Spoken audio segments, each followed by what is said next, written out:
Welcome to Puro Politics, the political podcast of the San Antonio Express News. My name is Gilbert Garcia, opinion writer and columnist, and I'm joined by Nancy Pryor-Johnson, Deputy Editorial Board Editor. And I'm sure all of you, like we have been following the judicial whiplash surrounding SB4, the Texas state law, which was passed by the state legislature during a special session in November, signed into law in December by Governor Greg Abbott in the border town of Brownsville. And this law will allow state and local law enforcement in Texas to arrest people who they believe entered the state of Texas illegally from Mexico. It will allow, the illegal entry would carry a sentence of up to 6 months. Judges would have the power to demand that the people suspected of crossing illegally, they would be able to demand that they be deported to Mexico. And if they didn't comply, they could face a sentence of up for 2 to 20 years. And so there are legal challenges, including from the Justice Department. Last week we had a district court impose a temporary injunction. Last week we had a period of a few hours when the law was in effect, and then I think the Fifth Circuit Court of Appeals ultimately decided to reinstate that injunction. So we're kind of in limbo with that, and we've been, like so many people in the state, been trying to make sense of it. And of course, the law has gotten national attention. And so first person I thought of to try to help us make sense of it is Al Kauffman, who is a professor of law at St. Mary's University School of Law. And he's the former senior litigating attorney for the Mexican-American Legal Defense and Educational Fund. Al, thank you so much for being with us. We really appreciate it. Well, it's my pleasure. It's an important topic, and I enjoy discussing it and trying to make it clear if I can. Yeah, I guess the fundamental issue here, and one it's being debated right now, is the question of who has the jurisdiction, who has the authority when it comes to immigration. We've always defined this as a federal responsibility. And I guess my question for you would be, does SB4 constitute an unconstitutional encroachment by the state of Texas into what has always been federal law? Well, it is. It's an unconstitutional encroachment, to use your term. The state's getting into matters that are federal matters, and the U.S. Supreme Court decided that and has just basically been consistent about it for about 100 years, that immigration is a federal issue. The Constitution gives that authority to the legislature, to the Congress, to decide. The president has some powers, but basically doesn't allocate anything to the states. So this is a case where the state is trying to impose itself on what is clearly a federal matter. And people have compared it to the Arizona law, the SB 1070 law, which was passed in 2010, and the Supreme Court dealt with it in 2012. And I think throughout the major part of it, which was the part of that law that allowed local law enforcement to arrest people who were in the country illegally. What do you see as the differences or the similarities between SB4 and SB 1070, and any sense about what the Supreme Court would decide in this case? Well, SB 70 was the Arizona law, as you said, passed in about 2010, and it's very similar to the Texas law here. Yeah. It basically was a political matter in Arizona where there are strong anti-immigrant feelings, and they decided to pass a law to make things illegal that were not illegal under federal law. But the Supreme Court opinion called U.S. versus Arizona is the name of the case, was very strong and said these are federal matters that federal law controls. The fancy legal term they use is preemption, that federal law preempts state law getting involved. And in this case, in the Texas case, they're trying to distinguish the Texas case from Arizona, but they won't be able to do it. It's basically the same type of law. And the Supreme Court held in 2012 that these are federal matters and that the state law interfered with federal enforcement of immigration law. When you talk about Texas trying to distinguish itself from Arizona law, I mean, from what you've seen, how has Texas tried to I guess in the writing of the law and the way the sort of narrative that has followed the. Well, I try to describe. I always have trouble describing arguments of people I disagree with, but nevertheless, in this case, Texas is trying to say that all that the Texas law does is to follow federal law and just to give local officials the authority to arrest for what would normally just be violations of federal law. And their argument, the state Texas's argument, is that the Arizona law went further. It tried to make things illegal that were not illegal under federal law, and that's the difference. But that's not what the Supreme Court said. The Supreme Court said that states cannot interfere here, that the federal government has what they call occupied the field. They've written so many laws, so many regulations around this that must control, and that states can interfere with that federal enforcement, whether they're along with the federal law or distinguishing themselves or making things illegal that the federal law does not make illegal. All of those things are inconsistent with the structure of the Constitution. And Judge Ezra wrote an opinion, a very lengthy, detailed opinion, finding just that, was that the Texas law was preempted by federal law. The Arizona law, a lot of people refer to it as the Show Me Your Papers law. I think some people have applied that name to SB4 as well. And my understanding of the Supreme Court decision was it did not prevent law enforcement from asking people for their papers, but they couldn't arrest anyone. That's right. Well, the only thing they allowed in Arizona was that if someone was otherwise arrested, they could ask them questions about their papers. They couldn't arrest them for that reason. Yeah. But also that Arizona tried to make things illegal that were not illegal under federal law. Arizona tried to say that if someone tries to get a job when they're undocumented, that violates the law. And that's not what the federal law does. The federal law makes it illegal for employers to employ undocumented persons, but not for undocumented persons to try to get a job. Mm-hmm. And the Arizona law made it illegal not to carry your papers. It was a separate Arizona law violation, and that's not what the federal law held. But in Texas, basically, they're doing the same sort of thing. They're going to give these local state officials, every peace officer in Texas, every magistrate in Texas is going to have the authority to implement immigration law, which is not their business. And to be honest, they don't know much about it. I mean, state police officers, state judges don't understand the fine points of federal law. I've worked with immigration law off and on for 50 years, and I don't understand it. Yeah. It's very complicated, it takes specialization. And to foist this on a local police officer or even on a DPS officer or on a judge just makes no sense. Do you think this can lead to more abuse, or do you think that some jurisdictions that they won't put this to work, and then some will, and a little bit too much? Or what do you think the fallout's going to be? Well, I think it's going to depend a lot on your local law enforcement. Some local law enforcement officials will be real gung-ho about this, and they will see it as an excuse to stop anyone who they think looks like an undocumented person to ask them questions. And that's what's going to happen, and that has happened all over the country. So depending on your local police chief or your local DA, they're going to enforce this in different ways in different places. So that's the difficulty of it. I worked on a case like this, and a lot of this is not new. I worked on a case like this in the Panhandle of Texas back in 1980s. And DPS officers would find somebody walking along the road who looked like, they weren't a citizen. They'd stop them and ask them if they're a citizen. If they didn't say yes, they were, they couldn't speak in English, they'd arrest them and bring them to the local jail. Okay. So we stopped that. We actually sued one, and DPS had to stop doing that because they had no authority to do it. Now, if some of them would try to cover it up, and that's what I'm worried about happening in Texas as well. How would they do that? Well, stop somebody for changing lanes without using your signal, or not having an inspection sticker, or not paying attention. And if you stop them for that, then ask other questions. But in the Panhandle, they didn't even hide it. They arrested people for being undocumented. Yeah. And just one little story. I'm sorry to tell you, this is interesting. They would bring people into jails. We found a county in the Panhandle that whenever you're arrested, police officer brings somebody to the jail. They have to say the reason for holding them, and they would put in there the reason for holding him was wet.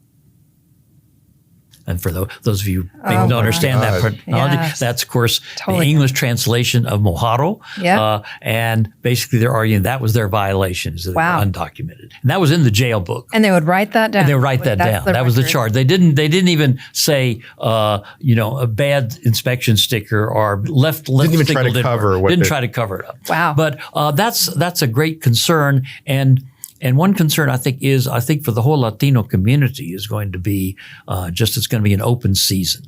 That if they see someone Profiling, who looks Mexican American or looks Mexican origin, or not just Mexican, any sort of Hispanic origin, they're going to stop them to ask them questions.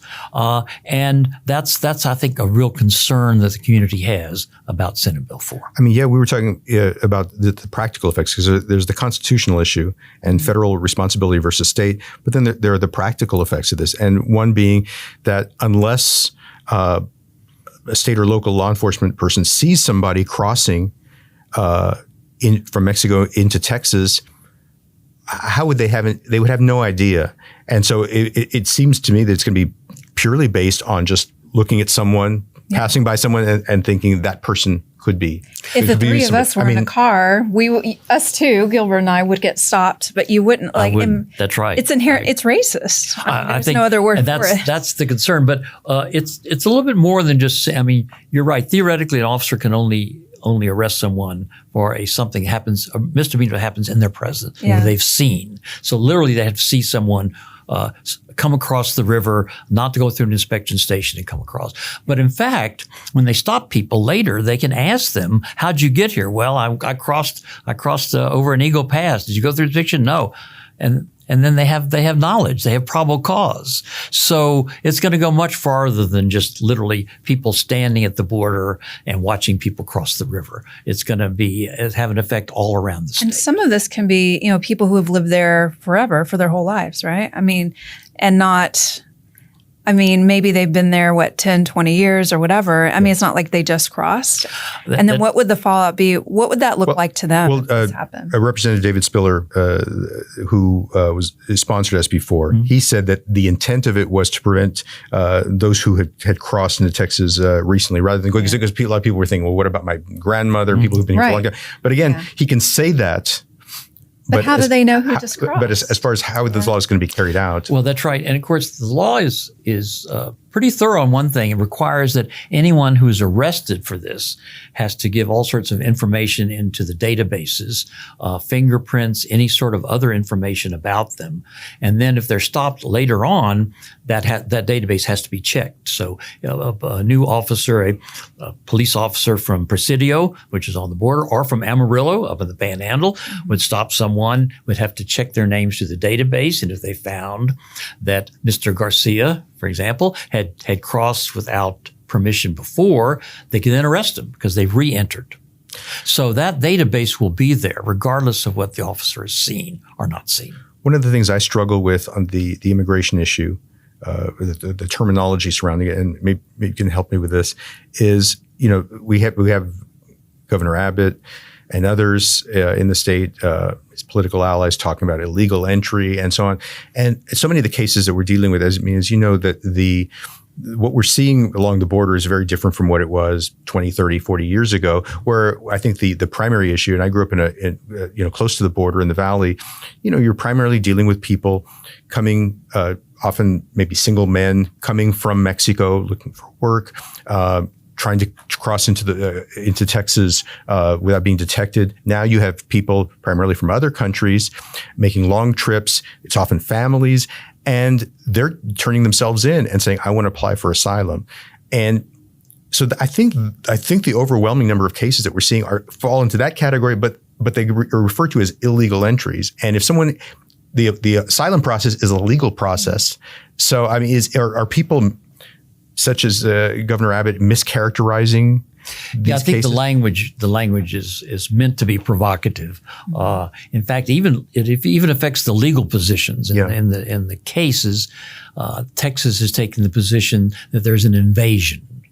and therefore, under the Constitution, Texas has the right to take actions to stop an invasion. So they're describing immigration as an invasion. They're also saying that they're basically at war with immigrants who are coming over.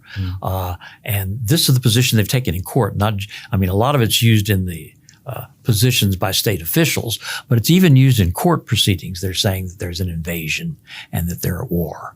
And in fact, in this recent decision, Judge Ezra said, you cannot say this is an invasion. He goes back and describes what invasion means in the U.S. Constitution, what war means in the U.S. Constitution, say that's not what is happening here. Now, you're right about the changing structure of immigration. I mean, like those of us who lived a long time in Texas have seen this change over time. We understand that. But all of it's being lumped together. And of course, what they're arguing, the state officials saying we have to do this to stop drugs and the cartels. Well, there are probably some people who come across who are carrying drugs or involved in the cartels, but what I've heard, probably not much more than is in our natural population here. I mean, the fact is there are people in gangs and drugs have been in Texas forever. And to blame all of this on the immigrants is just politics. Yeah. And, I wanted to, getting back to the practical implications of this, you're looking at people who may have crossed through Mexico. They might have come into Arizona or some other state. I guess I wonder how this is going to be enforced when you're talking about really having no proof as to if you don't see the person cross. Well, at the argument, most recently, the Fifth Circuit held an argument about this to see whether they should enter a stay or not. Yeah. And the attorney for the state had to often say, we don't know how this is going to work. We'll have to let it happen and see what happens. And the judge asked this hypothetical of someone who had crossed in Arizona and come into Texas. So they might have crossed into the United States without going through the proper channels. And could you arrest them in Texas? And he wasn't really sure what could be done. And of course, people talk about people who crossed in from Canada, what would apply. But a lot of those extreme situations, but the fact is they really don't know exactly how it's going to happen. And does that also apply to people who maybe came between ports of entry but said, I want to apply for asylum? And so, again, getting back to our question about whether that constitutes an illegal entry or not, would that person, if they're saying, I've got an asylum claim and it's being processed, would they be subject to arrest under this? Well, yes. In fact, the state was very clear to say that just because someone has a claim pending for asylum or for any one of – there are many visas you can get to come in even though you're, quote, undocumented, unquote. Even though you have a claim there, that's not to be considered by the state judge. So the state judge is specifically told that it is not a defense if you might be able to get asylum or you might be able to get a U or V visa of someone who's been sex trafficked or someone who's a witness in a criminal proceeding. Those visas are allowed by the federal government. That's not a defense to the state claim. So someone is going through a legal process, a federal legal process, and that's not going to be good enough. If they've already won it, in other words, if they already have gotten asylum or they already have the visa, that has to be respected. But if they're in the process, that does not. So basically, if someone comes in and say, well, I've just filed my papers for asylum, that is not enough to stop being deported by a state judge back to Mexico. Wow. It's just ignoring the asylum. That specifically, I mean, it was pretty bald. I mean, to be honest with you, really when they put in the state law that's saying, the fact that you might have a federal claim is not a defense. Now, they do say that if you've already gotten your federal some sort of federal documentation, that has to be respected. But the fact that you have a claim or might file a claim that hasn't been ruled on is not a defense. And they specifically say that in the state law. I want to ask you about something it's connected to this Texas law in a way. I saw an interview with U.S. Border Patrol Chief Jason Owens, and he was talking about the issues on the border and saying that in his opinion we needed to rethink, reevaluate asylum law, and and limited, I guess, to people coming through what do you call the front door, coming through ports of entry, and that he felt that there were abuses of the asylum law. Again, we're really dealing with SB4 here, but this federal asylum law in the United States is an issue that just keeps coming up whenever there's a political discussion about where we stand with immigration. What are your thoughts on that? Well, I'm not an immigration lawyer, so I have to be very careful. I think that I understand asylum law. I think that as I understand it, the agreement that was made in Congress on immigration was going to greatly modify asylum law and, to be honest, make it much harder to get asylum. Change the standard of review by immigration judges on when they could grant asylum or not.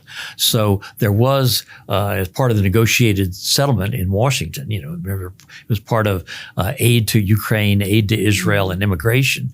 Part of that was going to modify asylum law to make it actually much harder to get asylum. The fact is there's a lot of people with very valid asylum cases, and there's some people who don't have valid asylum cases. I'm not going to argue that everyone who's ever come across and claimed asylum is entitled to full asylum rights.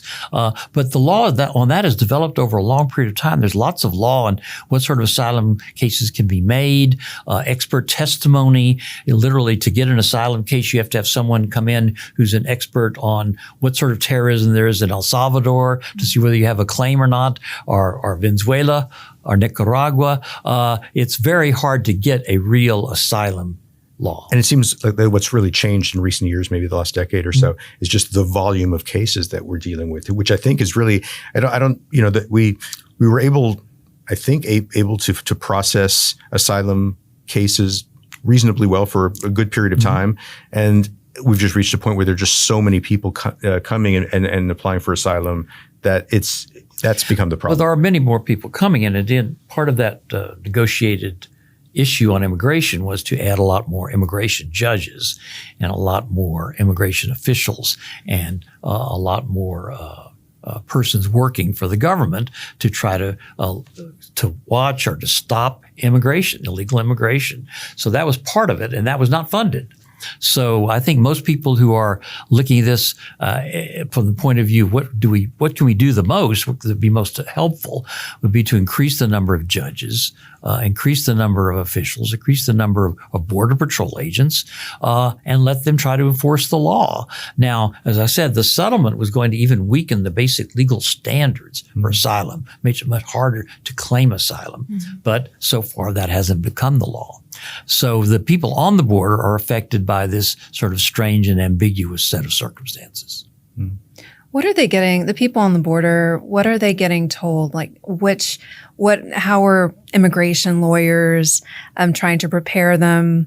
I've heard a little bit about that, but what have you heard about what they're getting told to protect themselves? I really haven't heard too much about it. I haven't talked to many immigration lawyers about it.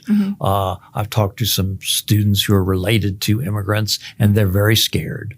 The immigration lawyers, though, have to prepare people. So I assume that they're saying keep a very low profile, don't travel.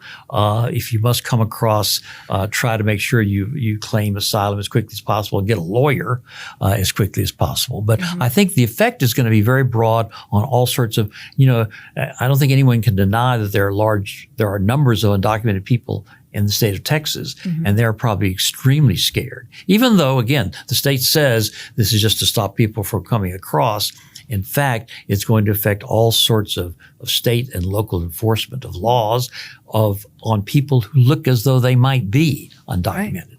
So I think there's a lot of fright out there. I saw something the other day about how, I think this might have been in 2022, that about 83% of the people coming through Mexico into Texas were actually from countries other than Mexico.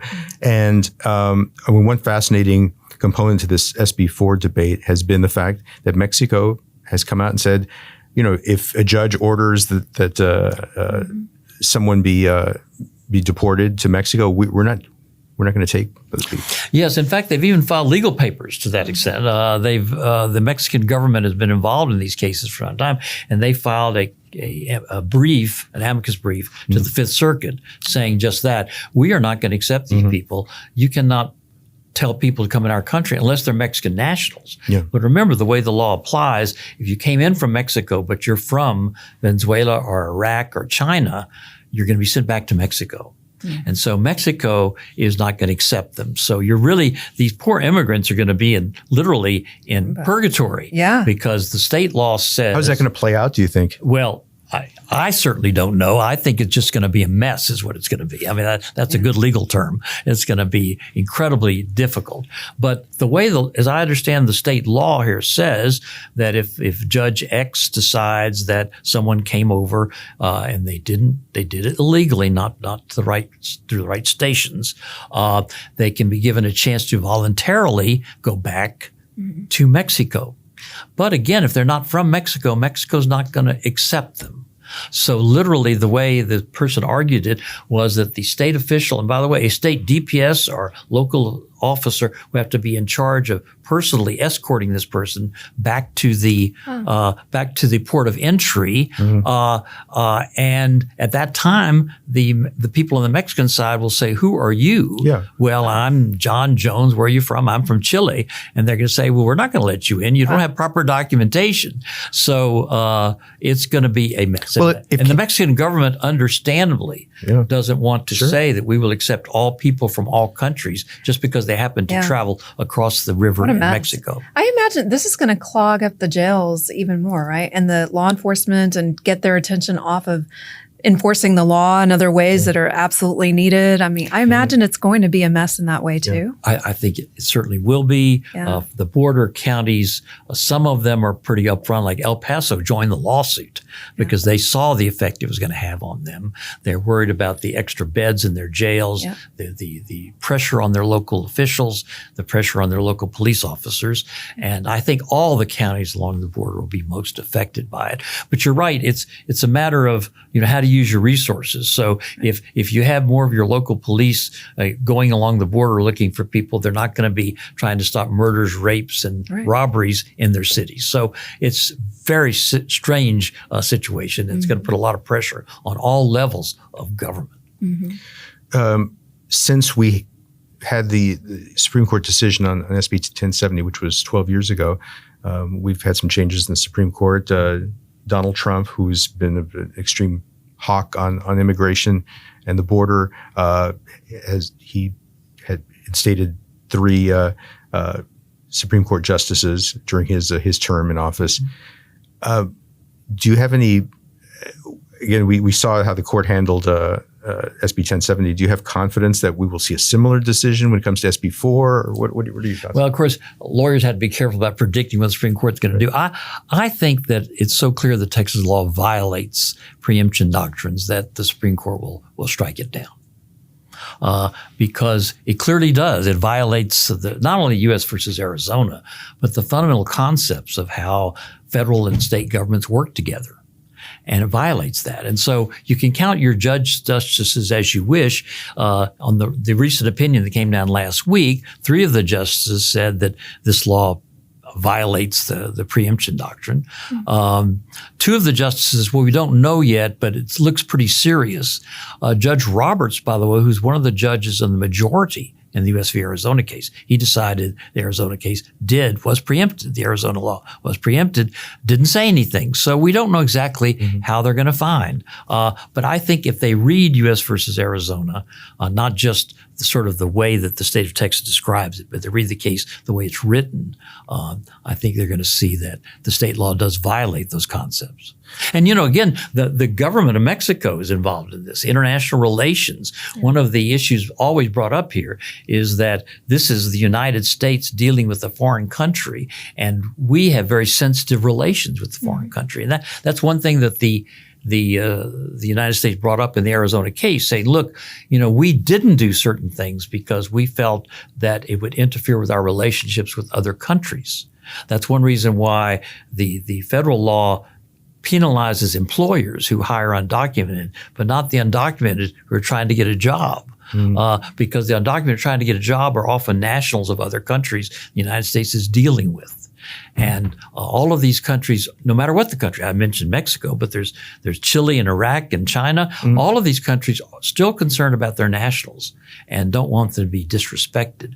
And the fact that you could have each state with its own immigration law just doesn't make any sense. Again, what will the government of any country? I mean, let's do England. It's easy not to mention England. Let's talk about England. England has people who come over and violate the law, come over without documentation. And even they would be concerned if their nationals were treated badly by different states in different ways. They would like to be able to call up the ambassador, the U.S. ambassador in London, and say, what the hell are you doing to our people? So, I mean, I think that's certainly going to happen in countries all around the world. So it just doesn't make sense that each state gets to set its own immigration law. Absolutely.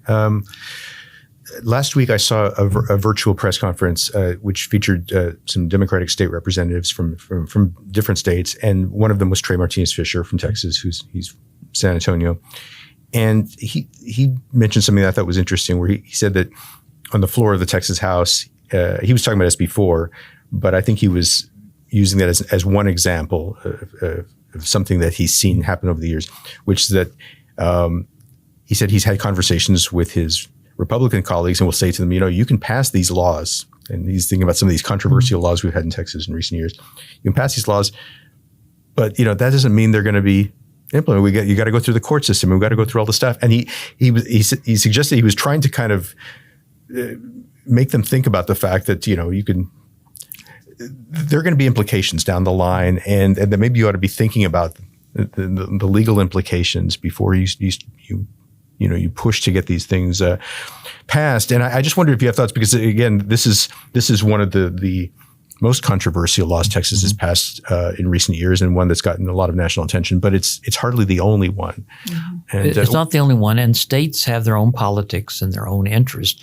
And challenging federal law is a fairly popular issue in a lot of states. And indeed, you think about the set of abortion cases, the states that basically the state law in Texas and the other states violated what was the Supreme Court's position on the issue. But then when it came back up, they won. So to some extent, states have been, I think, encouraged to challenge some of the existing Supreme Court precedent. And by the way, I mean, I've been around a long time and studied these things. That's what happened in Brown v. Board of Education. People challenged the status quo and brought up cases that under the old law would have lost, but they did it to challenge it. So I expect that to continue. In this case, I know that state officials were very aware of U.S. versus Arizona. I actually watched a short hearing that occurred in the Senate on the last bill, and the two speakers both said, this violates U.S. versus Arizona. You cannot distinguish it. And the good people on the Senate committee said, thank you for your input, and then passed it 7-2. So, but I think they're aware of that. But I think the Supreme Court ultimately is just not going to be able to approve this sort of provision. I think, politically, most Texans would approve of this, right? I mean, I think they're excited about it. I imagine people who vote for Governor Abbott and his Operation Lone Star, and they're just like, yeah, like, they're upset, they want to close the border, right? They say it's open, which is not open, but they say it is, and they see this is the answer. On that side of things, do you think, like, if it plays out the way they want it, would it keep the border? Would it maybe get it to a more secure area? I don't think so. I think it will result in more people being arrested and hassled. But I'm not sure how many fewer people actually want to cross because of the issues that bring people here. I mean, people who seek asylum, but there are also people who are seeking jobs and families. Right. And I just don't think it's going to have that much of an effect. I do think they'll try. And I mean, you've heard the old argument, the higher the fence, the higher the ladder. Well, obviously Texas has already spent a lot of money and a lot of effort on this. And if you've seen those container trucks along the border in Eagle Pass, I mean, that's become like ground zero. But the fact is that the people who want to come here can find some other way. It's a long border. I think it's 1,250 miles of Texas-Mexico border. There's other places to cross, other ways to come in. The long-term situation administration is going to have to be a broader sort of enforcement, more involvement with these countries' economies, the countries who are sending people here, continuing education of immigrants before they get here. It's going to be a long-term fight. But having each state have its own law of arrest, especially a state like Texas that is, what is it now, 40% Latino, and going to have, and in some places the Latinos are still without political power. It's going to create a lot of harassment of those people, and that's a real concern. I think we're going to wrap things up there. Al Kauffman, thank you so much for being on the podcast. We really appreciate it. My pleasure. It's an important matter to discuss. I'm glad y'all are covering. By the way, Plazov, you've done a lot of good coverage on this at the Express News, articles and op-eds and editorials. So thank you very much for that. Thank you. And for everyone listening, hope you're doing well, and we'll be back with you next week. Take care.